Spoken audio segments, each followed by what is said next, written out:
नमस्कार, मैं सुहानी सिंह। स्वागत है आपका आगाज टाइम में। अब रुक करते हैं उत्तर प्रदेश की राजनीति की ओर, जहां पे समाजवादी पार्टी के अध्यक्ष अखिलेश यादव ने आगामी चुनाव को लेकर बड़ा ऐलान किया है।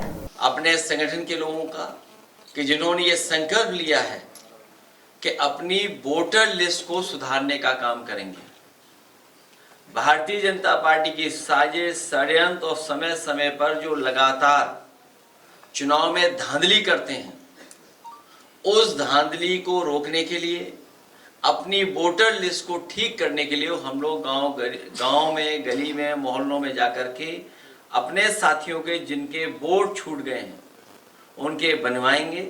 दरअसल अखिलेश यादव ने पत्रकारों से बातचीत में कहा कि भारतीय जनता पार्टी ने मतदाता सूची में भारी धांधली की है। इसे रोकने के लिए समाजवादी पार्टी अब एक विशेष अभियान चलाने जा रही है। अखिलेश यादव ने आरोप लगाया है कि भाजपा ने फर्जी वोटरों के नाम मतदाता सूची में जुड़वाए हैं। उन्होंने कहा है कि सपा कार्यकर्ता अब गांव-गांव, गली मोहल्ले में जाकर वोटर लिस्ट को ठीक कराने का काम करेंगे। अगर कहीं फर्जी नाम पाए जाते हैं तो उस पर तत्काल आपत्ति दर्ज करवाई जाएगी।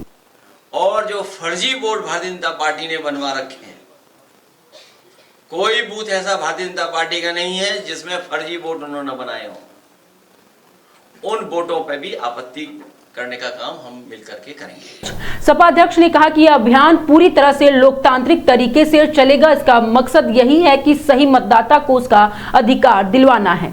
इतना ही नहीं, अखिलेश यादव ने प्रयागराज कुंभ के दौरान हुई मौतों और चुनाव के दौरान कैश वितरण जैसे मुद्दों को लेकर भी बड़ा ऐलान किया है। वह इन मामलों की जांच के लिए न्यायिक आयोग को पत्र लिखकर सारी जानकारी सौंपेंगे। अखिलेश यादव ने दावा किया है कि वर्ष 2027 के विधानसभा चुनाव में भाजपा को सत्ता से इस तरह हटाया जाएगा कि उसका कहीं अता पता भी नहीं चलेगा। उनका ये बयान साफ तौर पर आगामी चुनाव की रणनीति और तेवर को दर्शाता है। अब देखना होगा कि सपा का ये वोटर लिस्ट शुद्धिकरण का अभियान जमीन पर कितना असर दिखाता है और क्या भाजपा इस पर कोई प्रतिक्रिया देती है या नहीं।